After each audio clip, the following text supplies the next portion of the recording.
Hey, what's up? It's your girl Neek, and you're tuned in to Neek at Night. And tonight we're going to be talking about an HIV positive softball player who intentionally gave HIV to several women and has now been put behind bars for 6 years because of it. For tonight, a Nashville woman is being credited with helping bring down a man accused of exposing multiple women to HIV. It is a crime, a felony actually, to be intimate with someone without disclosing a positive HIV status. Danny Perry II was in court last month, where he pleaded guilty to exposing a woman to HIV, a woman he played softball with for a Nashville rec league. A different woman took the stand during his court appearance. Marvelyn Brown says Perry exposed her to the potentially life-threatening virus 17 years ago, when she was just 19 years old. I was 19 years old, he was 23, he had his own place, his own car, he looked good. My friends would meet him and they would say, you know, I really hope to find a man like yours one day. I was like, girl, you gotta leave them high school boys alone and get you, like a real man. And I mean, he was it. I remember one night we was about to have sex and we're kissing and things are getting hot and heavy, and then he stops and he says, baby, I just want you to know that, I don't have a condom. And if you want to move forward, I have no problem moving forward. He was it. This was my Prince Charming. So we proceeded to have sex that night without a condom. I grew up on all the Disney princess movies, and I always waited for my Prince Charming, and that's who he was to me. I mean, I'm thinking that those movies were so misleading. Which prince had HIV? And people oftentimes ask me, did he know he had HIV when you all had unprotected sex? And this is where my message of be responsible comes in, because I look at it like this. What if he had HIV and he didn't know because he never been tested like so many people living with HIV? I would still have HIV. I'm going to go to the Daily Mail to read you guys the article and bring you guys up to speed. Shout out to my night owl who sent this in, and I appreciate when my night owls send me in, these little stories like this, because y'all know I like to dive in and speak on them. Okay, so on the site it says HIV positive Nashville softball player 41 is jailed for 6 years for having sex with dozens of women without telling them he was infected, as police appeal for more victims to come forward. An HIV positive man has been sentenced to 6 years in jail for exposing women by having sex with them without telling them he has the potentially life-threatening virus. Danny C. Perry II, 41, pleaded guilty last week in Nashville to HIV exposure and was sentenced to 6 years in prison for transmitting the incurable virus on September 30th. Davidson County Criminal Court Judge Steve Dozier found Perry guilty of a felony charge of criminal exposure of another to HIV and handed him the maximum jail time for the offense. Now, police prosecutors and 2 of Perry's victims are urging women who have had sex with Perry to get tested. Metro Police and the District Attorney's Office say they'd pursue additional charges against Perry if more of his sex partners comes forward. Perry was a warehouse worker living in Carthage, Tennessee, and was active in Nashville's adult softball league for years. Melby says there are likely dozens of women in Tennessee and other southern states who Perry exposed to HIV. A woman in his softball league pressed charges against Perry after she contracted HIV, and when she confronted him, he feigned surprise and said he had nothing troubling in his medical history. Prosecutors said Perry was married when he infected his softball league friend and didn't use a condom when having sex with the victim. The friend, who asked to not be identified in court documents, said Perry never told her he had HIV. In September of 2016, she called Perry to say she tested positive for HIV, and he feigned surprise and concern. In between multiple HIV tests, she asked Perry if there was anything he should tell her regarding his medical history, and he texted back no. However, an investigation showed Perry had received medical treatment for HIV since at least 2009, according to Detective Kevin Wiles of the Metro Police Sex Crimes. The victim discovered a series of private messages on Perry's Facebook account that revealed he had sex with as many as 19 women in the last 2 years, authorities said. He knowingly infected someone with HIV, knowing that he had it, knowing that he could prevent it by taking his medication and by using other forms of protection during their relationship, Melby said. And he still chose to be reckless with other people's lives. Perry's lawyer, Bobby Ballinger, and Perry apologized to the victim during the sentence hearing. At his sentence, one of Perry's ex-girlfriends, Marvelyn Brown of Nashville, testified saying he gave her HIV in 2003. Brown now lives in New York and is an HIV/AIDS activist who wrote the best-selling book The Naked Truth in 2008, in which she refers to the man who infected her as Prince Charming. They showed a post from the woman Melvin, and it says, "Today was the hardest day of my life. I had to give a witness testimony in the state of Tennessee versus Danny Perry, aka Prince Charming. I wore a red dress and lip because the AIDS awareness ribbon is red and I wanted to feel sexy and confident. I'm happy to report that he was given the max of 6 years and is a registered sex offender," his lawyer asked. Could he get 30 days to report to the judge? The judge said, "Not today. Danny Perry, F you. Don't drop the soap." On her Facebook, she also added, "The detective on the case confirmed on the stand today that there were 19 confirmed cases of people that Danny Perry infected with HIV. Not a damn one would testify against him. Nashville and surrounding counties, we have to do better." These women are scared of stigma and discrimination. These women are scared of losing their job. Stop the stigma. HIV is not a crime, but intentionally infecting people is. Only one charge was brought against today. Come forward, please. So she's urging people to come forward and admit it, because it's only one woman who came forward who admitted that, and actually pressed charges against him. The reason why he was charged for the crime, but there was 19 women that they seen that he had slept with in the past 2 years alone. Melvin got infected in 2003, so she herself could not bring charges against him because her situation was out of the statute of limitations. But here is her story. She shared her story, and I just want you guys to take a listen to it, and I'll be back after that. So I'm going to take you all back. As I laid in my bed on July 17th, 2003, I had been sick in the hospital for 2.5 weeks. The doctor did not know what was wrong with me. I had been given everything from a CT scan, an MRI, and a spinal tap, and the doctor still did not know anything. I had a fever of 106. I couldn't eat or use the bathroom on my own. They had basically given up hope. They called the preacher in, and they told my mom I had 24 hours to live. My mom had begun planning my funeral arrangements, and people was coming up to my hospital bed that I hadn't seen in years, saying their last goodbyes. But through the grace of God, I was stabilized and told I had pneumonia. So I laid in my hospital bed. There was a knock at the door, and it was the doctor. And I told him to come in. He said, "Marvin, I have something very serious to tell you." And I said, "Okay, am I pregnant?" Because at this time, I knew I had been tested for cancer and everything else. And I knew that I had had nights of unprotected sex. And what worse thing could a doctor tell me that could happen from sex other than pregnancy? And he looked at me and he said, "You're not pregnant. You're HIV positive." Growing up, my life was a blur. I was living for the moment and by the day. I was voted most athletic. I played every sport except tennis and golf. My best friend was prom queen. I made every party. I had every shoe, and I had all the clothes. HIV, to me, I put it on other people.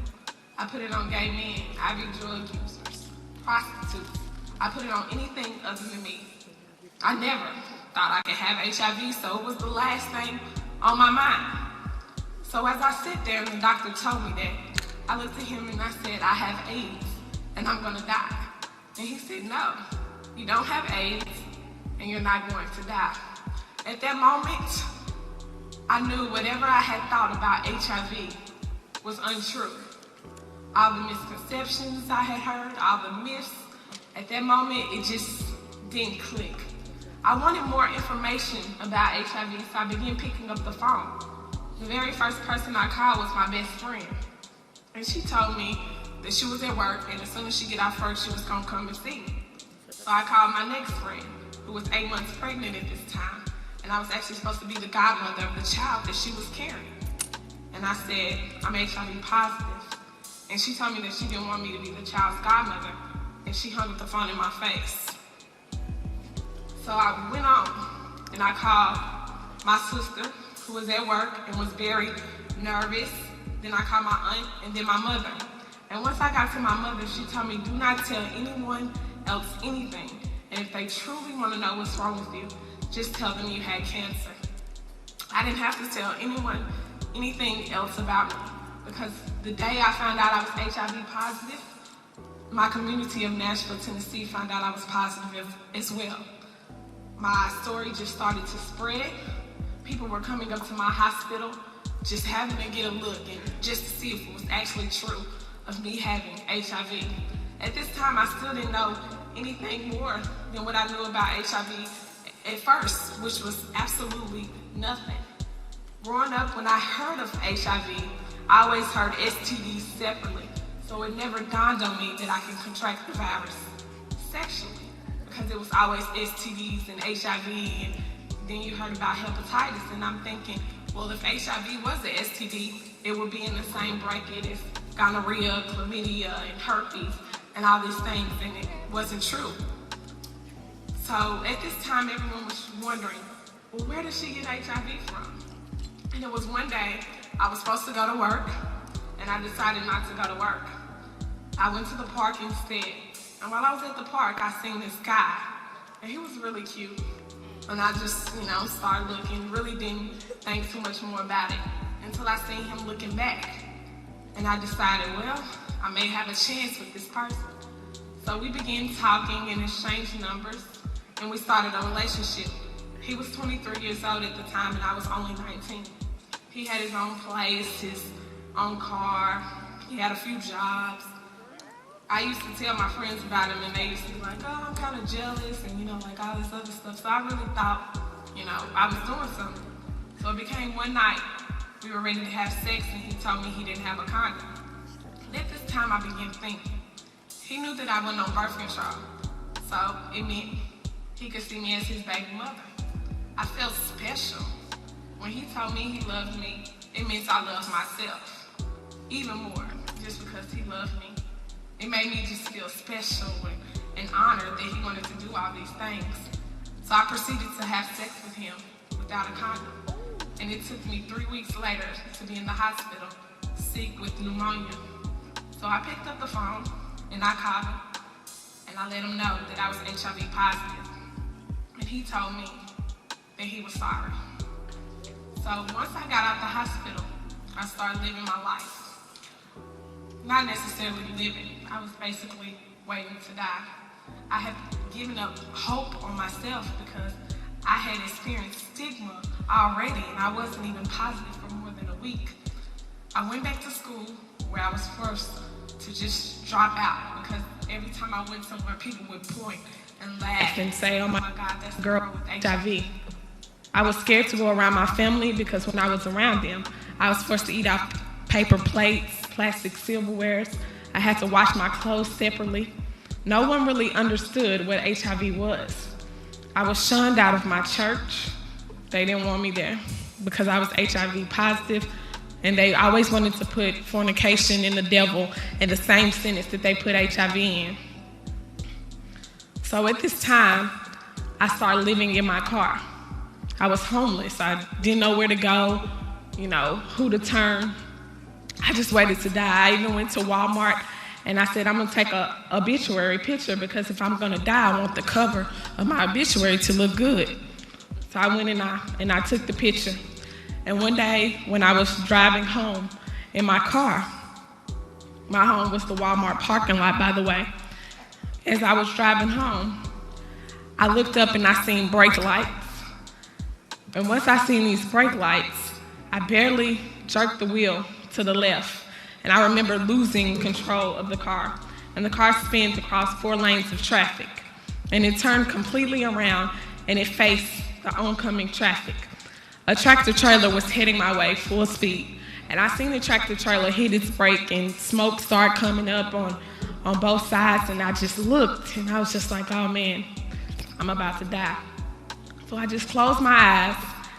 And when I opened them, the tractor trailer was inches away from the front of my car. And I was just like, wow. At that moment, it didn't even dawn on me that I had almost died and it had absolutely nothing to do with HIV. I didn't realize it till I got home.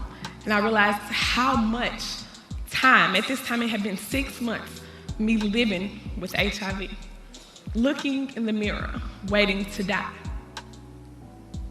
Facing stigma, like all these things, it just didn't settle. And so I realized that I had wasted too much time out of my life, that I was still somebody with or without HIV. So I wanted to get myself together. So I went out and I got me a job, which eventually let me have a place of my own. And I started speaking out about HIV and AIDS. I decided to put my story in the Tennessean and spread my message. At this time, I didn't want anything big to come out of it. I just wanted to let the people know in my Nashville community that it was real, because I hadn't owned up to it at this point. If I seen somebody and they said, oh, I heard you have HIV, I didn't accept it. I was just like, oh, then I don't know what they're talking about, and I didn't own it. So I said, I'm gonna put it in the paper and I'm gonna show people that this is true and that this happened to me and that it could happen to them. And so at this time, when I put it in there, I didn't know what to expect. And I received getting letters and phone calls from people who were living with HIV in Tennessee, and for that matter, all over the country, because news had broke that someone my age, I was 20 years old at the time, who came out and started sharing their story. So from that moment, things just started happening, and I became an HIV activist. It was something that I found comfort in doing. And when I always come out and share my story, I try to leave people with 3 very important messages. I always tell them to get tested, because I never would have gotten tested for HIV. When I found out I was positive, the thing that shocked me the most was that the H in HIV stood for human. I thought it stood for heroin user, homosexual, just anything I wasn't. And that shocked me. And so I never would have gotten tested. I was better than HIV. It was too much stuff going on in my life that I was not concerned about that. I wasn't concerned. So I tell people to get tested, because now I've been living with HIV for 5 years. And the most scary part about it would be not knowing that I was HIV positive, because in this case, it's better to know your status than not to know. Not only about the people I would have infected, but the virus would have multiplied in my body to the point I probably would have found out when I had full-blown AIDS. And I always tell people to be responsible. And the reason why I tell people to be responsible is because what if I tell you that the guy who infected me, the reason why he told me he was sorry is because he knew he had it when he gave it to me. It still didn't change the simple fact that I had a choice. I was not raped. I chose to get HIV. They talked about HIV being a preventable disease. I made a choice that now I have to live with the rest of my life. And I had a choice, so I have to live with that. I have to live with the choices that I made. And looking back on it, I don't like to admit it, but my self-esteem was shot. I didn't have any self-love, because if I had so much self-love, why did I give him the power to decide my future and my life? Why didn't I have more control over the situation? I didn't love myself. And I always tell people to get educated, because the girl who I was supposed to be the godmother of her child. She couldn't see that we both had sex. She had sex and got pregnant. I had sex and got HIV. Our roles could have easily been reversed, or easily one of us could have got both. Because people do find out they're HIV positive and pregnant, HIV positive and hepatitis. Just because you have HIV or one or the other it doesn't eliminate you from anything else. And nowadays, I live a normal, regular life. I have a boyfriend.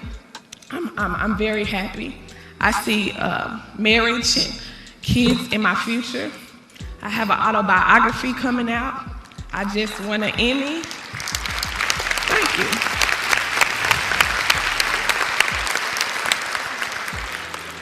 I have done a lot, and I'm very happy that HIV has been my teacher. It really has. HIV has taught me self-love and self-respect, but HIV doesn't have to be your teacher. My life is great, but I'm telling you, HIV is the disease that you don't want. You don't want it. Every day, I take 8 horse pills that make me sick to my stomach. I experience everything from vomiting, diarrhea, and nausea. They make me sick. And even though the medicines are pretty bad, the worst thing about having HIV is the stigma that I face on a day-to-day basis, even to today. From people who don't believe that HIV can happen to them, that HIV is a joke. HIV is very, very real. And I'm here to tell you that if it happens to me, it can happen to you. But if you do have HIV, doesn't mean that your life cannot go on. Anybody who has come in contact with Danny Perry, he has been infecting women as early as 2003. This woman who came forward, Melvin Brown, said that he infected her in 2003. And he has documented records that he was getting treated in 2009. And all of this could be prevented to a certain degree. They have medication nowadays that if you are infected with this, I think PrEP is for people who don't have it, but they want to prevent having it. But I believe people who do have it, they have medication that will lower their levels so much to where it will be hard for them to transmit it to somebody else. And obviously, he's not taking the proper medication and willfully infecting other women. So anybody in the Nashville area, if you have came in contact with Danny Perry, if you know any woman who has came in contact with him sexually, he is HIV positive, and they might want to get tested for it for the sake of their prolonged life thereafter. That's all for this video. Stay tuned for more celebrity news and gossip. If you have not subscribed to my channel, be sure to hit that subscribe button right now. Don't wait, but do it right now. And I'll see you guys on the next video. But also make sure to check out my website and all my links down below. I have a second channel that's not celebrity related. I have my Instagram, my Facebook, and again, I'm going to say my website. So check out those things down below. And I appreciate it so much. All right, guys.